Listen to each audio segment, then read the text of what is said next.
बड़ा ताज्जुब होता है कि आप जानवरों का इस्तेमाल करते हैं। Actually, they are the दरअसल जानवरों से बेहतर ये काम कोई नहीं कर सकता, इसीलिए हम उन्हें काम पे लगाते हैं। वो कैसे?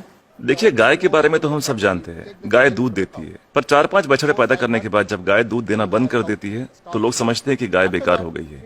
इसी तरह लोग कचरे को भी बेकार समझते हैं, पर माइनस और माइनस के मिलने पर ही प्लस बनता है। to minus always plus. बस इन दोनों चीजों को साथ में जोड़ने की जरूरत है। And every 4 hours we collect in the bulk इसलिए हम सब्जी मार्केट से हर 4 घंटे में बचा हुआ माल उठाते हैं। fruit mandis. So there is कुदरत ने हर चीज के लिए वक्त दिया है, अगर उस वक्त के अंदर आप सही इस्तेमाल कर ले तो वो चीज बेकार नहीं रहती, उसमें से कुछ काम की चीज निकलती है। resource. So the dry इसलिए हम अपने प्रोजेक्ट में गाय को अपॉइंट करते हैं। हर 35 किलो छिलकों के लिए एक गाय। उनका काम है इन सब्जियों के ताजे छिलकों को खाना, गोबर देना और फिर शेड में आराम करना, रिटायर्ड जिंदगी जीना।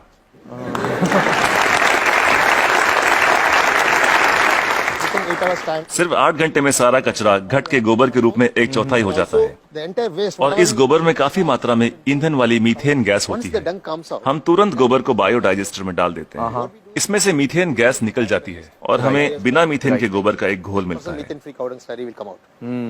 Immediately इसको हम तुरंत केचुओं के हवाले कर देते हैं। eaten by them and just केचुए उसे खा लेते हैं और उनके पेट से जो बाहर आता है उसे कहते हैं vermi cast. that's called vermicast. ये दुनिया की सबसे बेहतरीन खाद होती है। दुनिया की सबसे बेहतरीन खाद। इसे ब्लैक गोल्ड या काला सोना भी कहा जाता है। It can be directly खेती के लिए बहुत अच्छा है। अगर बैक्टीरिया वाले तरीके से खाद बनाएं तो इसमें 45 दिन लग जाते हैं। और यहाँ देखिए, सोमवार की सुबह 6 बजे माँ सब्जियां काटती है, 9 बजे गाड़ी आकर उसका बचा हुआ हिस्सा ले जाती है, 10:30 बजे हम वो गाय को दे देते हैं, शाम 6 बजे तक गोबर निकल आता we है। are getting the cow dung ready. Put in biodigester में गोबर से मीथेन निकाल ली जाती है और उसका घोल बचता है, उसे केचुए खा लेते हैं और तीसरे दिन सुबह तक यानी 72 घंटों से भी कम समय में ब्लैक गोल्ड मिल जाता है। खाद बनाने का ये दुनिया का सबसे तेज तरीका है। कोई मशीनें काम नहीं कर पाएगी, वो भी बिजली का इस्तेमाल किए बिना। देखिए, आपके पास जो मोबाइल फोन है, चार्ज न करो तो बेकार है, टेक्नोलॉजी फेल हो जाती है। लेकिन गाय जो भी खाती है उससे एनर्जी बनाकर हमें देती है, और गाय को रोज चार्ज भी नहीं करना charging पड़ता। the cow every day. और दूसरे जानवरों का इस्तेमाल कैसे होता है? मसलन मुर्गियां क्या करती हैं? जो सड़ी गली चीजें गाय को नहीं दे सकते उसे हम सीधा कॉम्पोस्ट पिट में डाल देते हैं, पर वहाँ उसमें मैगट्स पैदा हो जाते हैं। Will come out. मैगट्स मतलब वो छोटे छोटे कीड़े। छोटे कीड़े, ये कीड़े मुर्गियों को बहुत पसंद हैं, चुन चुन के खा लेती हैं और बदले में अगले दिन सुबह बेहतरीन अंडे देती हैं। जो लोग कीड़ों को देखकर मुंह बनाते हैं वो अगली सुबह उन अंडों से बने ऑमलेट को बड़े मजे लेकर खाते हैं। No technology can do this. कोई टेक्नोलॉजी, कोई मशीन ये नहीं कर पाएगी। No machine in the world. दुनिया में ऐसी कोई मशीन नहीं बनी जो कीड़े खाए और अंडे दे। बिल्कुल ठीक, बिल्कुल ठीक। But the chicken will also लेकिन हर चीज में जहाँ कुछ खूबियां होती हैं वहाँ कुछ खामियां भी होती हैं। positive and negative. Okay. मुर्गियों के साथ एक परेशानी है, आप चाहे पूरा दिन उनसे काम ना लें, आराम करने दें, In the daytime, फिर भी वो रात को काम नहीं करेंगी। night time it never work. तो रात को कौन काम करता है? For that रात we को हमें मेंढक को काम पर लगाना पड़ता है हाँ, और वो सिर्फ नाइट ड्यूटी ही करते हैं। कुदरत का करिश्मा है, एक दूसरे की कमी को पूरा कर देते हैं। ना तनख्वाह मांगते हैं, ना बोनस, ना यूनियन बनाते हैं, ना हड़ताल करते हैं, बस अपने अपने काम में लगे रहते हैं। सही है, सही है। तो मुझे बताइए कि ये बतखें क्या करती हैं? duck's favorite food. बतख का पसंदीदा खाना है मछलियाँ। अब मछली बाजार का कचरा म्यूनिसिपैलिटी के लिए सरदर्द होता है, पर वही मछलियाँ बतख के लिए दावत हैं। तो अगर आप हर 3 घंटे में मछली बाजार का कचरा उठा के बतखों को दे दे तो ये तुरंत हजम कर लेंगी। 15-20 मिनट में सब कुछ सफाचट, और कचरा अगले दिन बतखों के खूबसूरत अंडों में तब्दील हो जाएगा। The whole thing will conduct with beautiful life. Normally the ducks will lay आमतौर पर बतखें हर महीने 8 से 10 अंडे देती हैं, लेकिन जब हम उन्हें मछलियों और दूसरे नॉनवेज की खुराक देते हैं तो 24-24 अंडे देना शुरू कर देती हैं। ओह, and if I have 20 ducks then multiplied by yeah, we have हम हर 11 मादा पे एक नर बतख रखते हैं। duck on one male duck. why 11 female and 1 male? हमें तो अंडों से मतलब है, एक ही नर बतख काफी है। तो ये जानवर आपके लिए बहुत अहमियत रखते हैं। They are the people doing जी बिल्कुल, इनकी वजह से ही तो इतने बढ़िया नतीजे मिल रहे हैं। तो इस वक्त आप किसी प्रोजेक्ट पे काम कर रहे हैं? yeah, right now I'm working with Coimbatore. फिलहाल कोयम्बतूर में काम चल रहा है, डिस्ट्रिक्ट रूरल डेवलपमेंट एजेंसी के साथ। हम 10 ग्राम पंचायतों का काम संभाल रहे हैं, जो एक म्यूनिसिपैलिटी के बराबर है।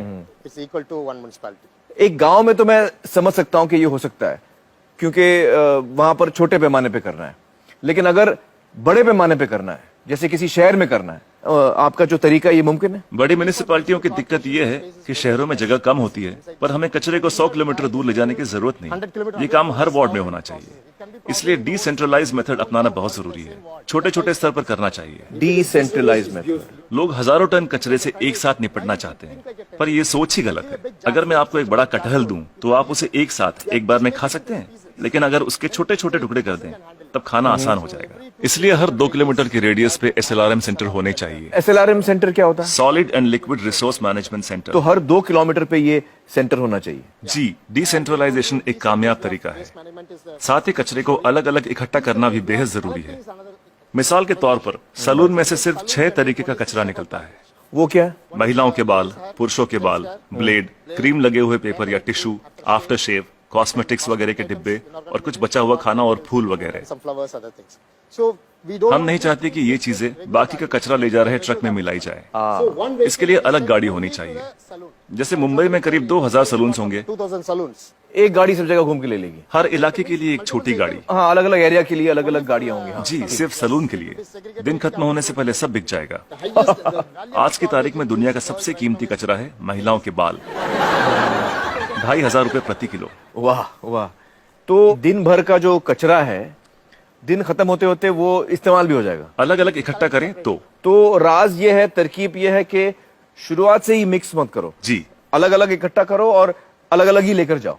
तो आपके पास इसका पूरा प्लान है, मास्टर प्लान है? बिल्कुल है। वाह वाह। तो मुझे बताइए कि ये जो आपका मॉडल है, इसमें खर्चा कितना आता है? See, this is totally self-sustainable. देखिए, ये मॉडल अपना खर्च खुद निकाल लेता है। Experience, I'm telling you. मैं अपने तजुर्बे से कह सकता हूँ कि आपके घर के हर रोज के कचरे से 3 रुपए वसूले जा सकते हैं। Garbage. मतलब आप अगर मेरा कचरा लेंगे तो आप मुझे 3 रुपए देंगे? उसे 3 रुपयों में बदल सकता हूँ 3 रुपए में तब्दील कर देंगे, बदल देंगे। और कचरा उठाने का कोई भी चार्ज लिए बिना। तो मुझे बताइए कि अगर मुंबई जैसे शहर की जिम्मेदारी आपको दी जाए कि इसको आप साफ कर दीजिए, तो आपको कितना समय लगेगा, कितना वक्त लगेगा आपको? कम से कम 18 महीने। मतलब 1.5 साल। तो मतलब 1.5 साल में आप मुंबई की काया पलट कर सकते हैं। Yes. जी, बिल्कुल कर सकते हैं। बहुत बहुत शुक्रिया श्रीनिवासन जी, बहुत ही कमाल के सुझाव आपने दिए हैं। बहुत बहुत शुक्रिया। Thank you so much.